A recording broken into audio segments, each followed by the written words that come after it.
ஓம் சக்தி பராசக்தி.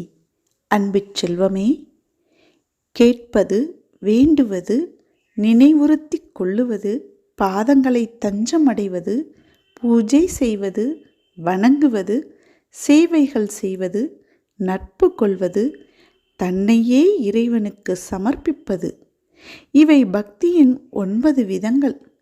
இதில் ஏதாவது ஒன்றிருந்தால் போதும், நான் உன் வீட்டில் தஞ்சமடைவேன். இறைவன் சில நேரம் மனிதனை தனிமைப்படுத்துவதற்கு காரணம், அவர்களையும் அவர்களை சுற்றி உள்ள துரோகிகளையும் அடையாளம் காண்பதற்குத்தான். இன்று அந்த சூழ்நிலையில்தான் நீயும் இருக்கிறாய். அனைவரையும் பார்த்துக்கொள், அடையாளம் கண்டுகொள். யார் உனக்கானவர், யார் உனக்கு எதிரியானவர் என்பதை உணர்ந்து கொள்.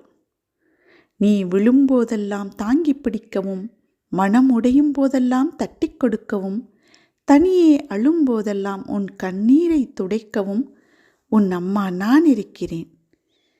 போலி மனிதர்களைக் கண்டு நம்பி ஏமாந்து விடாதே. உருக்குலைந்த உன் வாழ்விற்கு உயிர் கொடுத்து, உருவம் கொடுத்து, உனக்கென்று ஒரு அடையாளம் தந்து, இவ்வுலகில் நீ பலருக்கு முன்னுதாரணமாக வாழும்படி செய்வேன். கண்ணில் வடியும் கண்ணீரை துடைத்துக்கொள். அம்மா உன் கஷ்டத்தை போக்க ஓடோடி வந்து கொண்டிருக்கிறேன். அம்மா உன் அன்பிற்கு வசப்பட்டு விட்டேன். இனி உன்னை விட்டு எங்கும் போகவே மாட்டேன். உன் எதிர்காலத்தை பற்றி உனக்கு கவலை வேண்டாம்.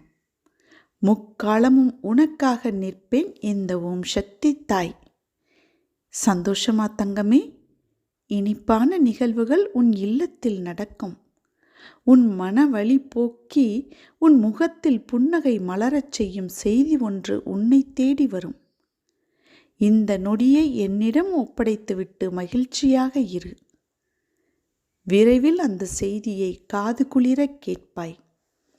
அம்மா நான் இருக்கிறேன் அன்பு பிள்ளையே, அருகில் வா, மங்களம் உண்டாகும். ஓம் சக்தி.